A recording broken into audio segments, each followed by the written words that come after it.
I'm Nick Gazzard, Chairman of the Hollie Guard Trust. Now we're chatting today because Hollie Guard, it's been around for a little while now, but what's happening with it? How many people have downloaded it since you started? Well, we continually push Hollie Guard because we think it's a fantastic app. As you know, it's free to download and free to use, so everyone with a smartphone should download it. We've just actually passed our 10,000 customer, if you want to put it that way, in terms of the downloads, which is fantastic. We're now actually on 10,500, so in the last 28 days we've got 500 more, and it's going like a train. So we're really pleased that a number of people are downloading the app and starting to use it. Where do you think people are hearing about it? Is it just that it's sort of gaining traction as more people get hold of it and recommend it to their friends? Absolutely. I think it's one of those things which mushrooms, when one person uses it and finds that it works well, then they tell someone else. And particularly in the younger age group, they like their apps, they like their phones, so they're really happy to download something which actually is free to use. Yeah. Has it developed over time? I was looking at the website the other day, and it had a lot more functions than I realised was available in terms of how you want to sort of set it to work for you. It's always been that way in terms of the functionality, but when we originally launched it, we obviously tried to keep it fairly simple, and now we're actually starting to tell people about the other functionality. We have a Twitter feed, which again we send out lots of tweets, and that is around the additional functionality that the app has over and above that which you can use just by walking out at night. So yes, there is a lot of ways that you can personalize it. You can set the screens, so you can do a lot of work on the app yourself to make it your app. Yeah. We found out this weekend a very sad case where a 15-year-old girl was walking home in Stonehouse, and on her journey home somebody dragged her into the field. Fortunately she wasn't physically attacked, but obviously it's a very distressing thing to happen, and on her own this would be the situation where actually if she had Hollie Guard on her phone, perhaps people would have been able to find out that she had been attacked quicker. Well, one of the features of Hollie Guard is that once you activate the app, it tracks you GPS in the background. So we would have known where she was.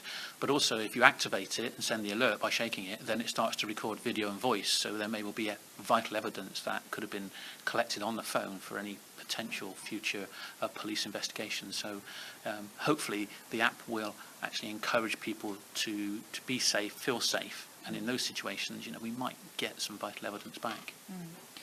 I wanted to talk to you now about the stalking bill that was passed yesterday. I think it was probably about a year ago when you joined Gloucestershire's MPs Alex Chalk and Richard Graham to launch the campaign. How does it feel naturally seeing it go through Parliament now?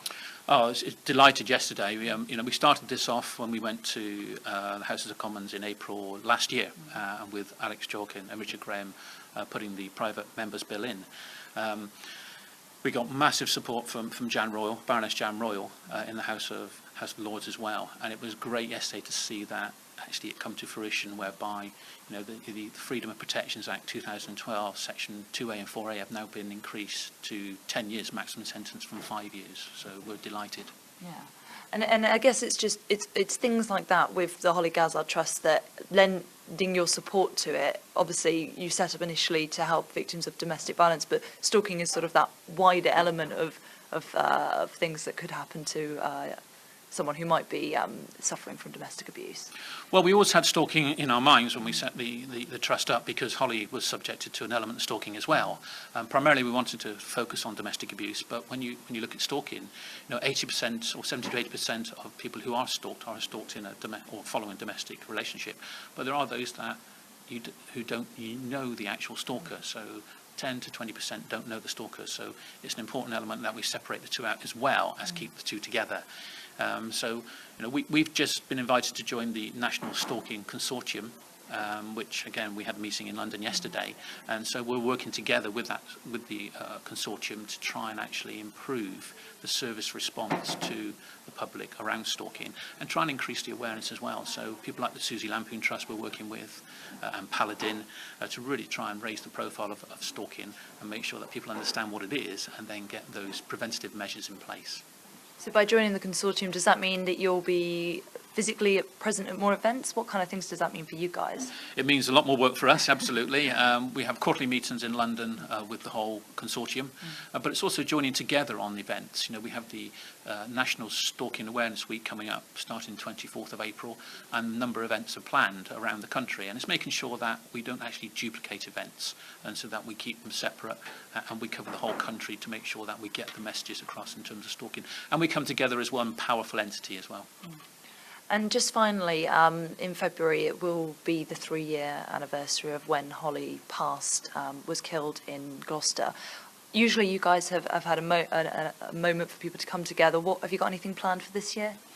We'll do very, very similar to what we did last year, outside the salon at the time Hollie was killed, which is 6:50. So we will be there. We'll have a very, very small prayer from the vicar, Katie, who presided over Hollie's funeral. And then we'll just come together just to remember Hollie, and those that want to lay flowers can do so. So it will be a small event, but everyone is welcome to come along. Yeah. Have you always been surprised at the turnout of years gone by? Because obviously Hollie was a very popular young woman, and I know even in last year, it's not necessarily fresh in people who didn't know her's mind, but there's still a lot of people that do turn out. Absolutely. We're always amazed, delighted, humbled by the amount of people that turn out to Hollie's anniversary. But not only that, but people who support the trust throughout the year, because that's Hollie's trust, it's her name.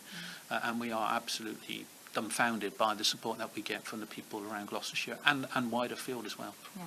And just finally, is there anything in 2017 that people should be looking out for, especially with the Hollie Gazzard Trust, that you'd like to mention now? There is. We are working on a big project at the moment to deliver a stalking support service for Gloucestershire and maybe be beyond as well. So that's something we're working on. We're hoping to launch that National Stalking Week in April, so watch this space, as they say.